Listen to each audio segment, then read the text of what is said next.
আসসালামু আলাইকুম।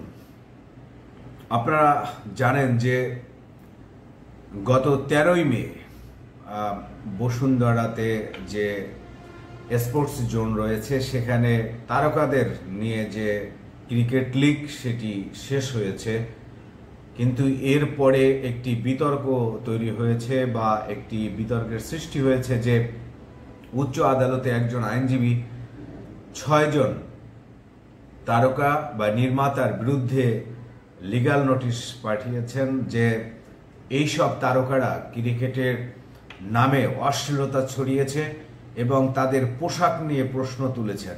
অর্থাৎ তারকাদের যে ক্রিকেট যে লিগটি সেটি এখন আদালতের কাঠগড়ায় এবং এটি নিয়ে যথেষ্ট আলোচনা হচ্ছে এবং সমালোচনা হচ্ছে এবং এই লিগ্যাল নোটিশের পরে বিষয়টি আরও সামনে এসেছে এবং এই পোশাক নিয়ে খুবই আলোচনা হচ্ছে।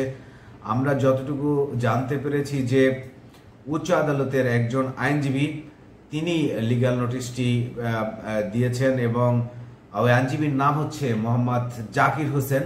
তিনি এই লিগ্যাল নোটিশ পাঠিয়েছেন এবং 6 জন সেলিব্রিটির বিরুদ্ধে তিনি এই লিগ্যাল নোটিশ দিয়েছেন। তারা হলেন, আপনারা ইতিমধ্যে হয়তো নামগুলো জেনেছেন, তারপর আমি বলি। তারা হচ্ছেন যে নির্মাতা প্রবীণ রহমান চৌধুরী, মেন্টর গিয়াসউদ্দিন সেলিম, মেন্টর তানিম রহমান অংশু এবং সিনথিয়া ইয়াসমিন, অভিনেত্রী কেয়া পায়েল, মারুফা আক্তার জামান, মডেল শাম্মী ইসলাম নীলা ও আলিশার বিরুদ্ধে তিনি এই লিগ্যাল নোটিশ দিয়েছেন। বিষয়টি হচ্ছে যে আপনারা যারা আসলে সামাজিক যোগাযোগ মাধ্যম ব্যবহার করি বা সামাজিক যোগাযোগ মাধ্যমে অভ্যস্ত, তাদের কারো না কারো প্রত্যেকেরই সামনে এই সেলিব্রিটি ক্রিকেট লিগের ভিডিও এবং ছবি হয়তো বা এসেছে, কারণ এগুলো গত কয়েকদিন ধরে খুবই ভাইরাল ছিল, ট্রেন্ডিংয়ে ছিল। সেখানে তারকারা প্রস্তুতি নিয়ে যেতেন, অনুশীলন করতেন এবং সে অনুশীলনের যে ভিডিও ছবি সেগুলো তারা নিজেরাই ফেসবুকে দিতেন এবং অন্যরাও সেগুলো বিভিন্ন গণমাধ্যম কর্মীরা সেখানে গিয়ে যেতেন। বিভিন্ন অনলাইন অ্যাক্টিভিস্ট যারা ছিলেন বা ব্লগার যারা রয়েছেন তারা এই সব ভিডিও ছবি তাদের ফেসবুক ইউটিউবে দিয়েছেন এবং এগুলো যথেষ্ট সামাজিক যোগাযোগ মাধ্যমে দ্রুত ছড়িয়েছে। সেখানে আসলে এই বিষয়গুলো এই ভিডিও অডিওগুলো বা এই খেলার যে ভিডিও সেগুলো বা এই আইনজীবী জাকির হোসেনের নজরে আসলে তিনি অভিযোগ করেছেন যে বাংলাদেশের ক্রিকেট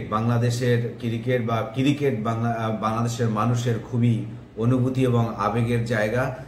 এই ক্রিকেট যে খেলাই হোক না কেন, ক্রিকেটের যে ধরনের ক্রিকেটই যে কোনো স্তরের বা যে কোনো বয়সের ক্রিকেটের খেলাই হোক না কিনা, যারাই ক্রিকেট খেলে কিনা সেগুলো বাংলাদেশের মানুষ দেখেন, সেটি অনলাইনে হোক বা টিভিতে হোক, পরিবার পরিজন নিয়ে দেখেন, শিশু থেকে বয়স্করাও দেখেন।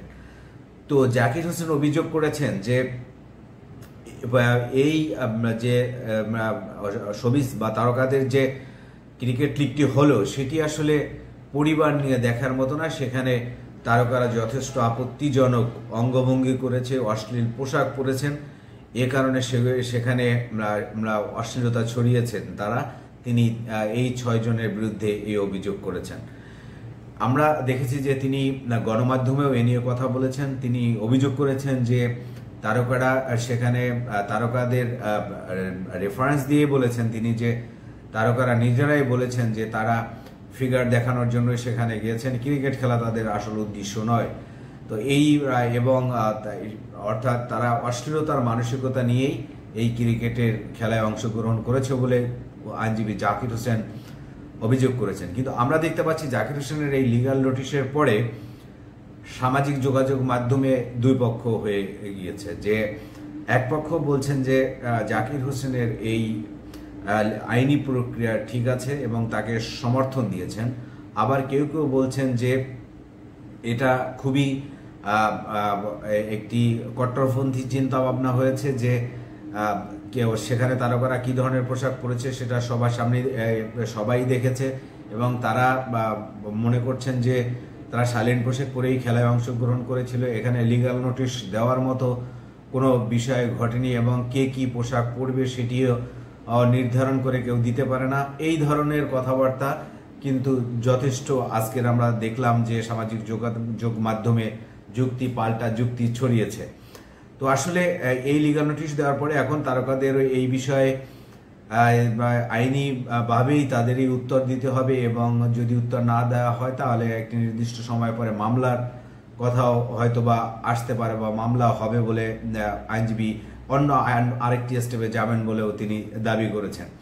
তো এই বিষয়গুলো আসলে আজকের আলোচনায় ছিল, এবং যদিও এই লিগটি শেষ হয়ে গিয়েছে ইতিমধ্যে, এবং এখানে তারপরে কিন্তু এই আইনি প্রক্রিয়াটার ঘটনা ঘটলো। তো যে অভিযোগগুলো আসছে এগুলো আসলে আপনারা বা যারা এই ভিডিও দেখছেন তারা আসলে কি মনে করছেন, নিচে কমেন্টস বক্সে কমেন্টস দিয়ে জানান যে আসলে সেটি অশ্লীল ছিল নাকি অশ্লীল ছিল না, বা আদৌ তাদের পোশাক ছিল বা ছিল না, বা কে কি ধরনের পোশাক পরবে সেটা কি কেউ নির্ধারণ করে দিতে পারে কিনা। আপনি আপনার মূল্যবান মন্তব্য জানাতে পারেন ভিডিও লিংকের নিচে কমেন্টস বক্সে, এবং সাবস্ক্রাইব করে আমাদের সঙ্গে থাকুন। আজকের এই পর্যন্ত, আল্লাহ হাফেজ।